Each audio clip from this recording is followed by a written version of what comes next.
So sit back, relax, and let's go.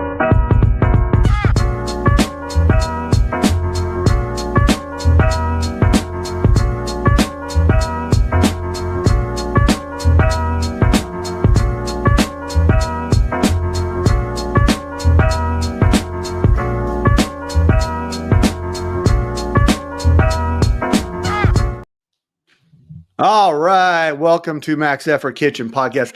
I just got a text from my daughter saying you haven't started yet. Yes, we have.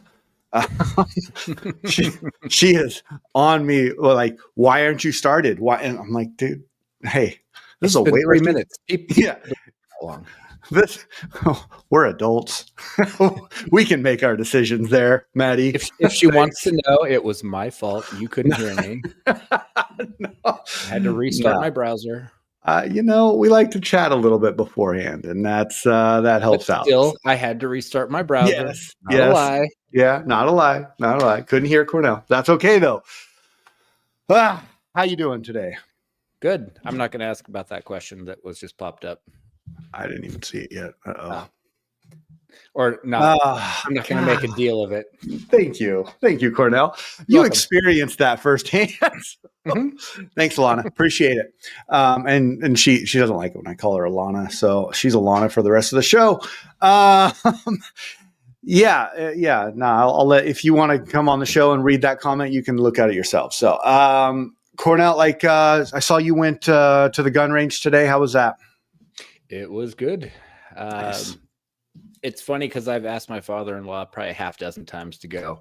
And he's always like, no, I don't want to. They have too many rules. They have this, they have that. They say that you have to do this, you have to do that. I'm like, yeah, so you don't shoot me. I'm like, you don't want to just let people walk around with guns and shoot, like not have any rules. It's not like they're dumb rules. It's like, hey, set your empty guns over here, load over here. Don't walk around with loaded guns. If you want to keep hearing, keep your ear protection on. If you want to keep seeing, keep your eye protection on. I mean, I was at the desert 2 weeks ago and I shot a couple rounds and I had something like hit me like right here, right near the eye. I'm like, oh, maybe those rules are good. Yeah. Maybe those are there for purpose. Yeah, no, I mean, I grew up in the country ish, and so when we shoot shotguns as younger gentlemen, we went out in the country and there were no rules and it was slightly scary. So I appreciate the rules at the gun range and all that stuff. So I don't even know if I'm saying that right. It's gun range. Is that how you say that? I mean, I enjoy shooting a lot, okay. But I wouldn't be what you would call a gun enthusiast. Yeah. I mean, I can shoot them. I can keep them clean, and I know how to carry them where no one can see it. Yeah, so. I mean, I'm kind of the same way. I can shoot them. I can take them apart. I usually I have two guns, so it's not like that hard to figure out. And two pretty big. 4 guns, thank you. Yeah. So it's one of those things that I did early in life, but then got back into later in life, and it's a thing. I don't know. I guess I showed I think I might have told you this before, but I remember when I first got my pistol, I showed my kids, this is what this is. We took it apart and I'm pretty sure both of them started crying. So I was like, maybe too young to see this. I don't know. Or maybe I was being a little too serious. Who knows? All right. Yeah. Let me add a little quick story into this because this is just so my daughter's at that age where she now has like a semi-serious boyfriend. Okay. And he's scared of me. I don't know why. Am I that intimidating? To me, no. I mean, I can to a 17-year-old boy. Yes. Who weighs about 140 pounds. Yeah.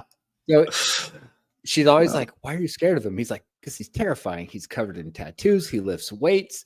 He has like a big truck. He does this. He has that. And then something came up and she was like, yeah, he's got a black belt. He's like, what? And it just like set him over the edge. And they're like, you're trying to make me not scared of him. And now you're telling me that he could kill me with his hands. She goes, there's one more thing, but I'm not allowed to talk about it. He's like, what is it? She's like, I'm not allowed to talk about it. And I'm not someone who really cares Right. about if people know. So I have my concealed carry permit for California, and I carry a gun with me everywhere I go. I have it. Literally the only time it's not on me is, well, right now, because I just got out of the jacuzzi. Yeah. So I don't have it when I'm half naked in jacuzzi. Okay. I don't have it when I sleep. Okay. And when I'm lifting, it is not on my body, but it is in my bag. Yeah. And so then finally she was like, he carries a gun everywhere he goes. And he just like freaked out. So not in like a freak out, like I'm scared of guns way, but in like I can't mess up around him. And I'm like, I don't really care. I'm not scared of you, so you don't have to worry. Yeah. We've all been 17. I would be terrified. Like my girlfriend's dad at 17 stuck himself in the garage and like put together old like receiver amps. So I was like, there's nothing to worry about there. But yeah, I can appreciate it. But from a father's perspective, I love everything about that. They should be a little scared. I mean, I think it's hilarious, but I'm also not. I mean, I'm not the one you want to piss off, but I am not the one who gets pissed off easy. So. Yeah.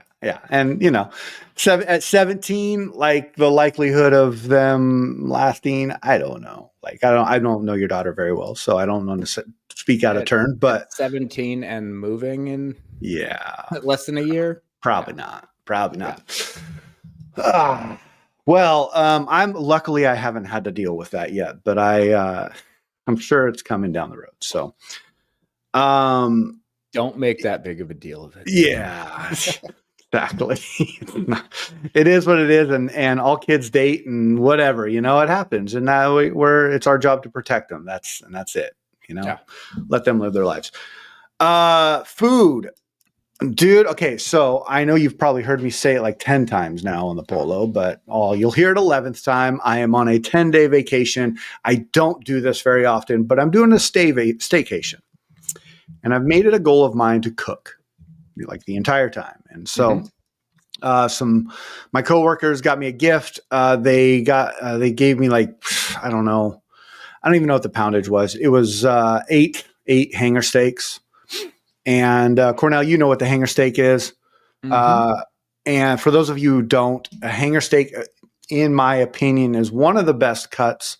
One of the best. It's not the best, but it's one of the best because it has the filet menu, or it has like the tenderloin feel to it, but it also has like an iron, like a flank steak texture to it. So it just melts and it cooks really quick, and you can flavor it really well. So I got a bunch of that. I've been doing that for dinners. And I did street tacos with him today. I'm very excited about that. And, street tacos are super easy. There's only some components you have to have. You have to have white onion. You have to have cilantro, and you have to have a little bit of lime. We didn't have any of that. We had pico de gallo. So I used pico de gallo, and it had jalapeno in it, whatever.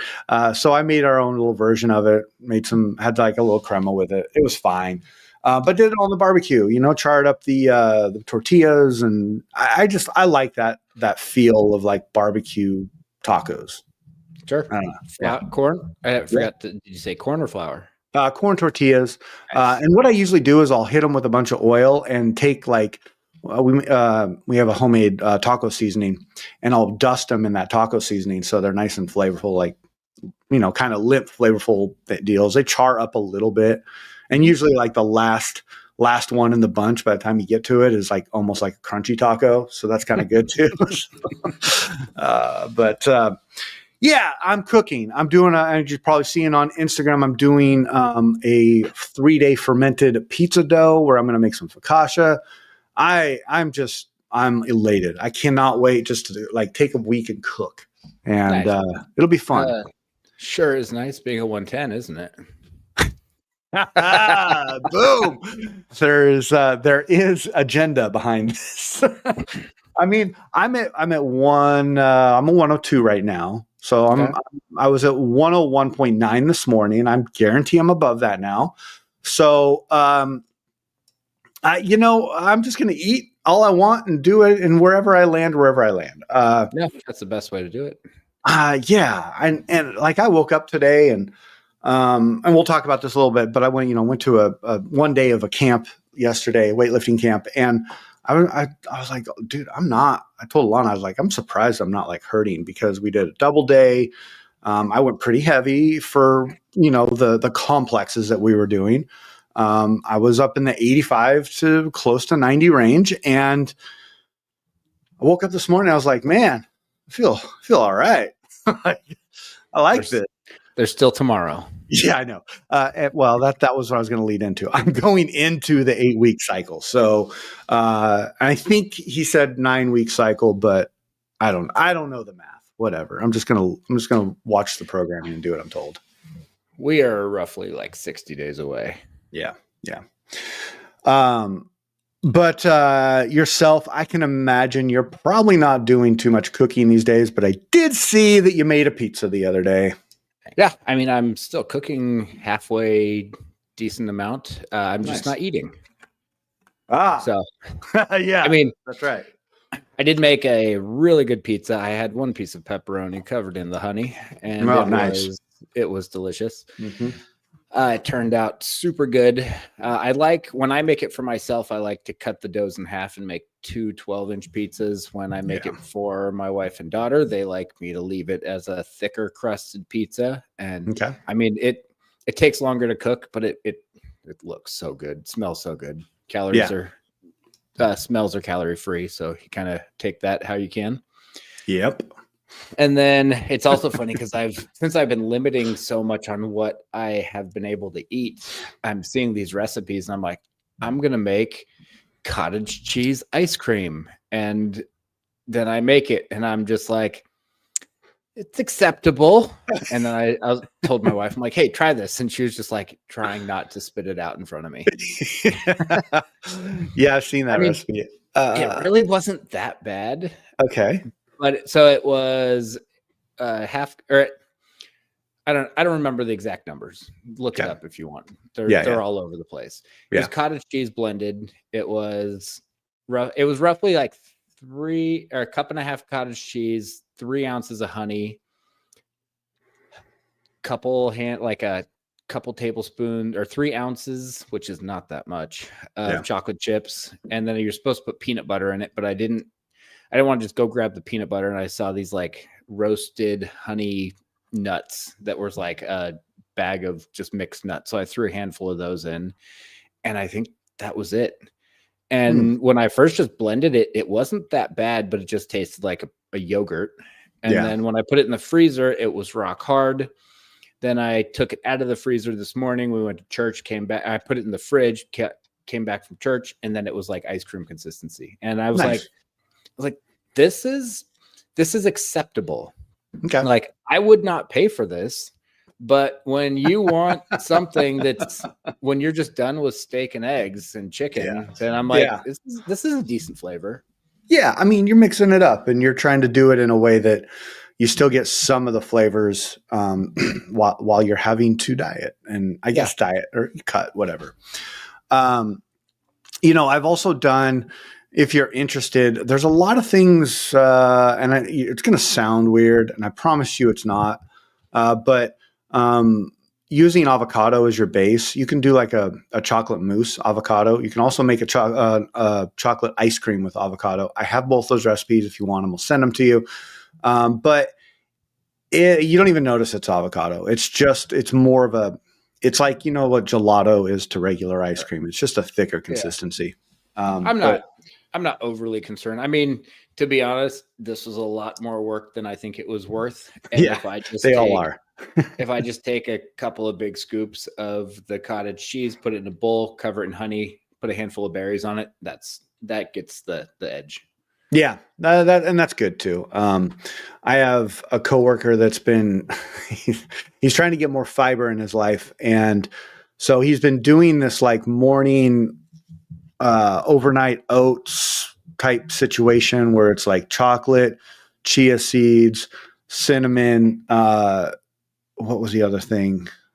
I think that was it. Oh, and protein powder and a little bit of Greek yogurt, and he just puts it in the fridge overnight. wakes up in the morning, eats it for breakfast. He says it's pretty good. I tried it and I was like, I'm not a big fan of the chia seeds. I don't know. Have you ever had that consistency? Yes, I have. It's like boba. Yeah, kind of. there's a acai bowl place right by our house that I mean it's much more out of the way than the other two, and Yeah. they have a chia pudding that goes in it, and that's really good. But it's Yeah, not that's what he's just doing. chia seed. That's what he's doing. It's got like a lime. It's almost like a lime gelatin that goes in with it. Yeah. And so it's not just plain chia seed, but He said he's making the chia pudding. I didn't know if that was like. I thought the chias just kind of like pop up in liquid, but they'll just swell up and be gummy and get a weird consistency. Yeah. We'll walk away from that one. But yeah, I mean, it's all about hitting those little like notes of flavor and then moving on because I mean, you've been through this before. It's temporary, and I'm excited to see you get down to 94. So we'll stop talking about food for you here. That's cool. So as I mentioned before, went to a camp. For me, and I was talking about this, but it's weird to call it a camp if it's in the same town you live. But it was over at Coley Strength. Joe Beck put it on. Walt, now help me with this one. Walt Neubauer and Daniel Camargo were the guest coaches. I showed up for Saturday. We did a double day.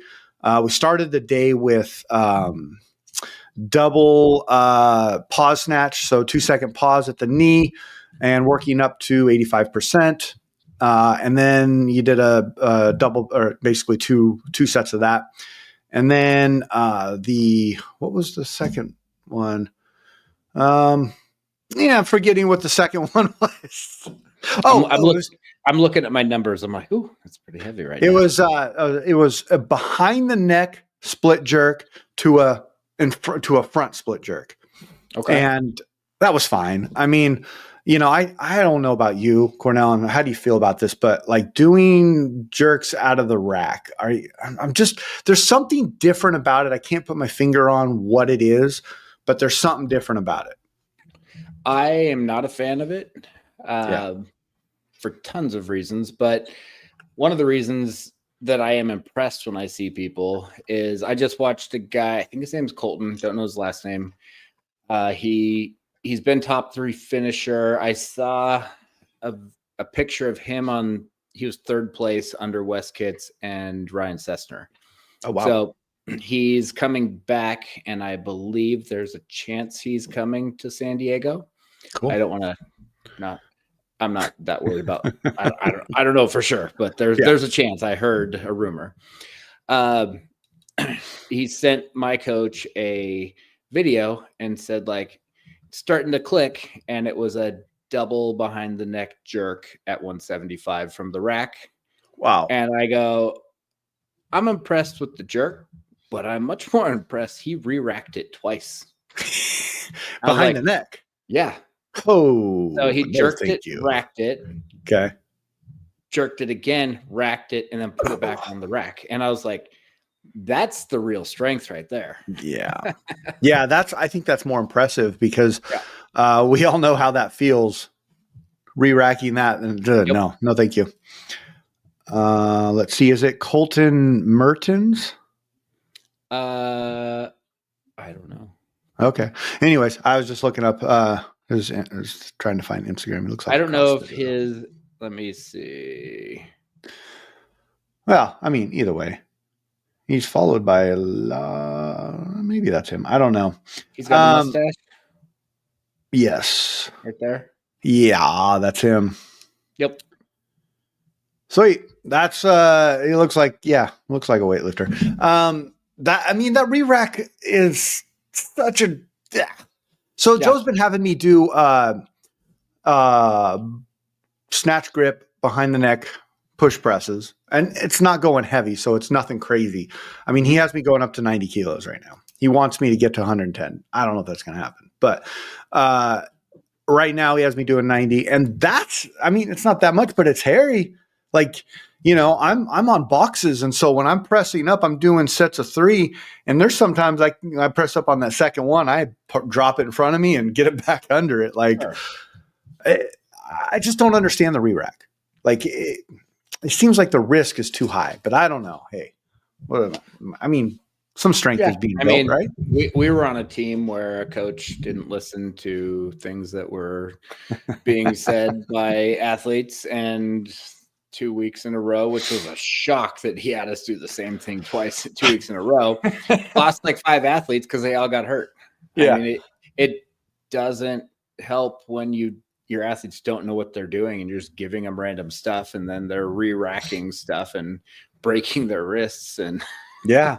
Well, and that actually brings me to a part about in the camp where they were doing they did the lectures before and after. Each coach kind of got up and gave their little speech on a subject. And one of them, I think it was Daniel, he did one on mindset. Every time I've heard him, they call him Danny. Danny? Okay. You're Danny right. Camargo. Yeah. You're right. You're right. They were calling him Danny. Sorry. It's okay. No. So Danny was talking, and he was talking about mindset. And he went into this whole deal about mindset, and about the middle of it, he said this, like, word for word. Do not, like, he's like, it's one thing to want to go heavy. He's like, but if you want to be a weightlifter, do not max out every day. And he said, and he followed it up with, but there's one thing that you get from programming that maxes out every day. And he said, you get the ability to lose the fear to drop under that bar at any given time in the world.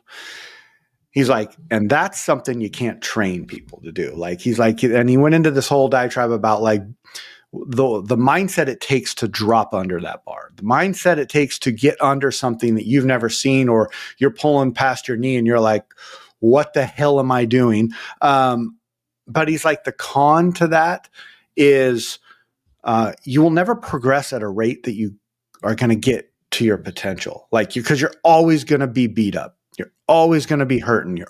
You're just never going to progress in a positive way in weightlifting. What do you think about that? I 100% agree with that. Yeah. I love that. I've heard someone else say that when you're on a constantly maxing out program, you can't learn because you're constantly in fight or flight. You're in the like pull and pray, and you're not in the I'm learning how to do this better. You're not learning consistency unless the consistency is failing. I just watched a video of one of our old teammates that was posted, and I thought it was the same lift. I thought it was just they posted one lift, and I was like, no. All of a sudden, the shirt came off, and these are. I'm like, you're still missing this lift. I mean, it's been years since we've been off this team, and I just shook my head. I'm like, you got worse. Like, you're not getting better. Yeah. I mean, I know what you're talking about there, and yeah, it's just like at a certain point, you got to raise your hand and say, "Hey, where's this progress? Like, we're not supposed to stay at a certain weight." I don't regard. Okay, so what I'm about to say, I don't actually feel that there is a ceiling. Like, I'm always going to believe that. Do I know that there's a ceiling? Yes, but I will never believe that there's a ceiling. And so I'm always going to push for more weight. And that's, I hope that people understand what I'm saying when I say that. But it's almost like partial athlete responsibility and partial coach responsibility. I think that as an athlete, you got to speak up and raise your hand and say, "Hey, why aren't I progressing?" And I think my opinion is the coach should have a pretty damn good answer on why. And as a coach, you should be able to explain to your athletes, "Hey, listen, you're not progressing because A, B, and C." But if it's like, "Oh, you're not progressing because you're not strong enough," then, hey, guess what? You might know there's something wrong there. And start questioning. Be curious. We all heard that that term from the old Ted Lasso, but be curious. You've seen Ted Lasso, yeah. Yep. Yeah. Oh, yeah. Be curious. Ask questions. Your coach should always be able to tell you at least one thing that you can do better. And if they can't, and if they just say work harder, you may want to look at a different coach. I don't know. That's my opinion. No, I've heard lots of coaches just work harder, just trust the process. It's not your job to ask questions. I'm like, whoa, okay. Maybe you don't have the answers. Maybe you don't know what you're doing. You're just blindly following something that you were shown and by masterminds who actually knew what they were doing. So right. Now, one of the things that I have talked about with many lifters is the time I spent doing the max effort program, like just balls to the wall every single day. I said I learned something about myself that no one could ever teach me. It's not something that everybody will learn about themselves. And I didn't become, in my opinion, a mature, good weightlifter till I was able to walk away from that and say, I don't need to do that. Yeah. But I can, and I know what it takes to do it. And I do know that you can have some very quick gains and improvements very quickly by doing that. But you're running such a dangerous risk of getting injured and never coming back. Yeah. And I was very good at knowing when it wasn't there and not just continuing to fail the lift. And yeah, I think that every lifter should go through that, but I don't think any lifter should stay doing that with their program. Right. Dude, very well said. And I have a very similar thought to it, although our processes were a little different because that was my first team I was on. And I value what it brought on the aspect of taking away the fear. And I say that because as an athlete, as a young athlete, one of my things, I can look back at my football times and I can see how I was. And there was about 25% of me that was fearful of, running through somebody, or fearful of like getting into the mix of it, or like making a stupid mistake or whatever. And so I'm glad I had that experience of learning. It's almost like it's not a negative thing, but learning the wrong way to do it, and then coming out of it with a good foundation of strength and a good foundation of lacking of the fear, and then taking coaching that I was getting that was very I don't know how to say it. It was all very percentage based, and it was very low percentage, high reps, and that just took my lifting to just another level. And it's just so interesting to like, and I'm sure you can do this too, but you can like kind of work backwards and see the different eras of like your lifting, and like, yeah, you could pull out some negatives, but like there also can pull out some positives of what seeing the wrong way to do it, or how that helped you progress. And it's just like anything else in life, right? We make a mistake, we learn. And then the next time it comes around, we don't do it again. Weightlifting is so that you make a mistake, you learn, you work on getting better, and the next time that comes around, it doesn't happen again. And I could use like the bomb out as a good example. Like bomb out at a weightlifting meet, I guarantee that your next cycle, you're going to be thinking about that, and you're going to be a little smarter going into your next meet. Yeah, no, I bombed out at a meet probably 8 years ago, and I still learn from it. I still think about it before every meet. I still think about all those things. The one other part that I didn't put in, which I think is a bummer for your situation, because this was your first real team. Yeah. I was 8 years in before so I had 8 years of experience to lead up to being let go and to just go crazy. Yeah. And I just had this conversation with my wife this morning as we left. My kids are doing this. They're helping out at this, like, it's called VBS, Vacation Bible School, at our church. Nice. And it starts next week, or starts tomorrow. And it's like 5 days they have to leave at 7 a.m. They're off at like noon or something. And there's this lake on the way up to where the church is that she's like, oh, I've never been there. And I've lived here literally my whole life. Let's just drive past it on the way back. I'm like, all right, whatever. Yeah. The lake is a very loose term for this. It's bigger than a pond, but it's not what people would call a lake. Okay. I don't know if there's power boats allowed on the lake. But it's you go up like a couple 1,000-foot elevation to get up to this area. And so I'm driving on these roads that I've driven a couple times, but not that many. And just everyone is freaking tailgating me. And I'm driving 3 to 5 over the speed limit. And I'm just like, I feel like I'm going pretty quick right now. And she was just laughing at me because she's like, oh, you've changed so much. When we first got married, you were just squealing around every turn, and I was scared for my life and this and that. And so then I said, I think it was my old Challenger. When I had that car and you were given that much power and you saw how much damage and how deadly that thing can be if you're not smart with it. Like, once I got that car, I tested it a couple times. I'm like, I got to be careful with it, but I also know how to drive it. And I said, after that, I'm like, I don't need to drive fast anymore. I know what I'm capable of, and I don't need to be that idiot anymore. And she's like, oh, you've matured so much.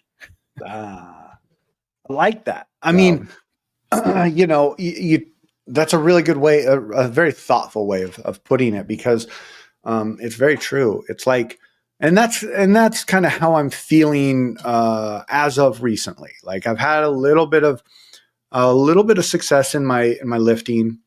And I had a fun local meet, and I'm like getting to this idea that, like, okay, well, the shitty days aren't really getting at you as much anymore. Training is training. You've proven that you can go out there and lift. Now, like, it's almost like it's a different level of maturity. You're grown up. Mm-hmm. I'm a grown up now. Yeah. Remember the pull up commercials? I'm a big boy now. But no, in all seriousness, like, there is a level of confidence that comes with that stage, and I'm feeling really good about it. And boy, it's just like, I don't think I would be here if I didn't have the experiences I did have. And listen, I don't know about you, Cornell, but I've always been a person that learns from their mistakes every time. And I don't mean like, oh, I'm better because I learn. I mean, I make the mistake and I have to learn because they're those type of mistakes. And like, so I've just conditioned my body to do that. But like, boy, the experiences that have led to where we are now in the world of weightlifting are just, it's pretty good to feel. And it's like your wife noticed, dude. She wasn't talking about weightlifting by any means, but she was like, no, oh, you've matured as a man, right? Like, and that kind of feedback is good. Yeah. I don't know. I think I like everything about it. So, let's see. There were some other things that came up, and when he was talking about the mindset, and that's kind of how we got on this conversation. A woman raised her hand because he was talking about, like, just go under that bar. Like in the snatch, you're just wedging yourself between metal and the floor. And she raises her hand. That's not terrifying at all. Not at all. But she raises her hand and she goes, hey, how do you get over that fear? So he went through all these techniques about how you get over it. And I know we kind of just talked about like our experiences, but do you have a moment in your weightlifting career where you were like, you just started doing it, or was it always from day one? I've generally been someone who everything that all my hobbies in life, I've never had someone until, and even honestly, even weightlifting, I had guidance in the beginning, and then it was so much was self-taught and competing with like Nick and just going, not competing like on the platform all the time, but competing on the same bar. Yeah. And just, I don't want to let him win. He doesn't want to let me win. And that's, I think, what pushed us to get to where we got to. Nice. Everything in life, like when I was a kid and skating, when I got a little bit older and learning to wakeboard and snowboarding, it's like I was always the one who was pushing the limit to see what we could do next. And I mean, I ended up in the hospital multiple times for injuries like that. And the injury rate in weightlifting is so small, like for major injuries, like, overuse, pulled muscles, whatever. That's not a real injury. That's just an overuse of something. Yeah.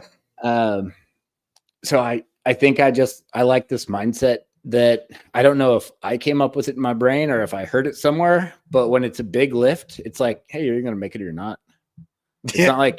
It's not like yeah, it's true. When I remember standing at the top of the snowboard mountain and looking at these enormous jumps where, like, you know what a hip jump is, right? Yeah. Well, we were hitting the hips, but not using it as a hip. We were using it as just a jump. And that was a lot different. Like, I'm either going to make it or it's going to hurt real bad. Yep. And that's the type of a situation where it's like, the faster you go, the safer you will be. Because even if you don't land it, as long as you cleared that flat area, you're going to land on the downhill and it's not going to hurt as bad. But as soon as you chicken out and do like a speed check, it's going to hurt real bad. So I think just the combination of everything leading up to this point in my, I don't know, I'm not going to call it weightlifting career, but my your stuff I do, my hobbies. I love it. Or like you see people who go bungee jumping and people like they take that first step and they immediately regret it. And then they try to reach back and then it kicks them. They flip around a bunch of times. Like, you don't want to be that person. You just want to like commit to it and go. Yeah. And I did hear a podcast once where they said, like, if you have doubt in your mind, don't even make the attempt because you've already lost. You've already missed it. Yeah. And that's a lot of what he talked about. And he asked, there was one thing that he didn't bring up that he was like, hey, has anybody else got anything? And I raised my hand. I was like, hey, like I'm a garage lifter. Hey, my name's Matt. I'm a garage lifter. But I was like, the environment is such a big part of lifting for me. I lift in my garage 4 days, 5 days a week. And when I come to an event like this, I'm adding kilos to the bar every time. And, maybe I just did the pause, the double pause at the knees, 90 kilos.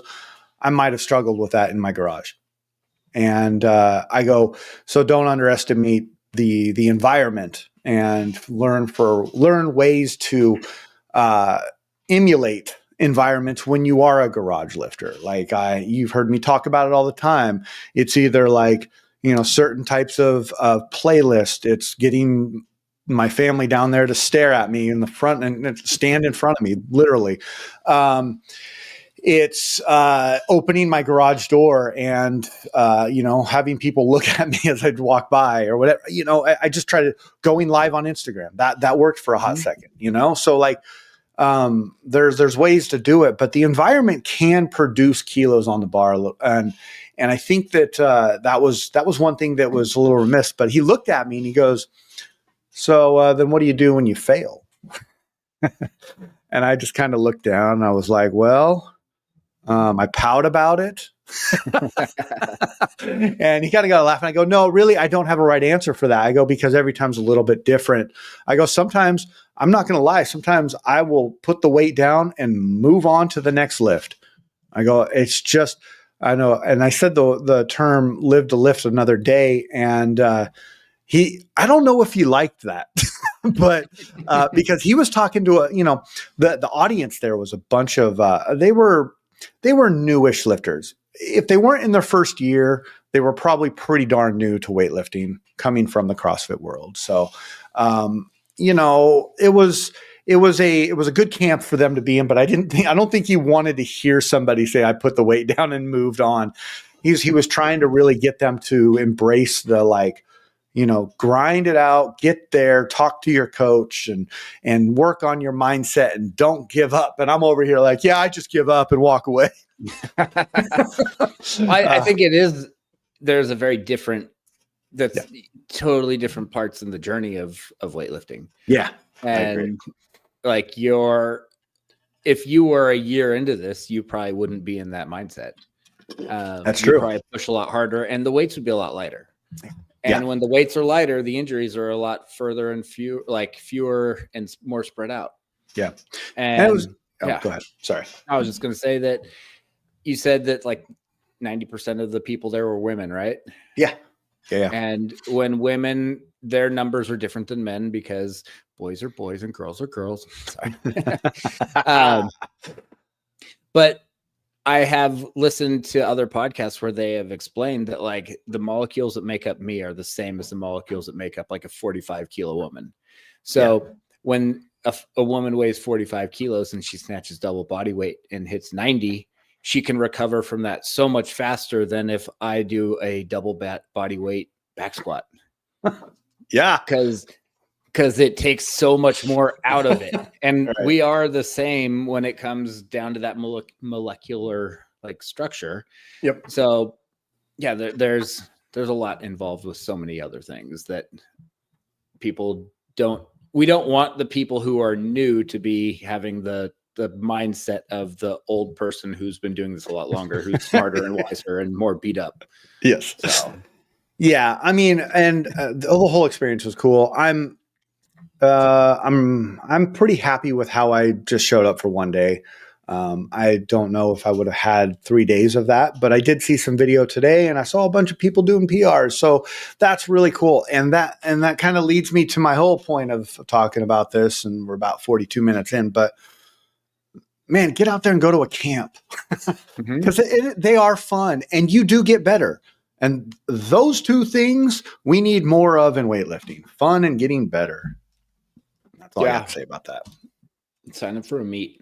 You don't have to be peaked. You don't have to be ready. You don't have to go be realistic. Go 6 for 6. Learn how to do a meet. Learn how to compete. Yeah. Well, and that's one thing he said was he's like, hey guys, anybody in here, raise your hand. Anybody know how you get better at competing? And there were some funny answers that came out and he goes, okay, stop. He goes, you get better at competing by competing. So sign up for weightlifting meets because he's like, that's the only way to do it. He's like, a mock meet. Cool. That's like a max out day. That may help, but it will never be the same. So just got to compete. You got to compete. You just got to do it. No, I like it. Yeah. Cool, man. 43 minutes. That went by a lot quicker than anticipated. So yeah, I think that's all we got. We'll be back next week. I'll probably have more food talk to go through because I'm going to be making a whole bunch more stuff. Cornell, you got anything to leave everybody with? No. I finished my squat. I finished my 3-week squat cycle. Oh, yeah? So that went really well. Hell yeah. Now you don't get to squat anymore, right? Well, I'm going to.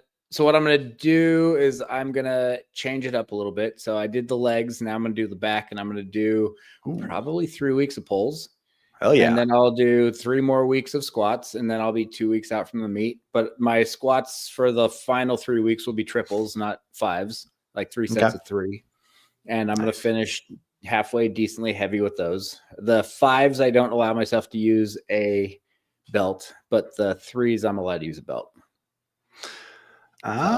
That's cool. I like it. I want to hear more about that, but we'll talk about it tomorrow, or not tomorrow, but next time on the show. So, cool.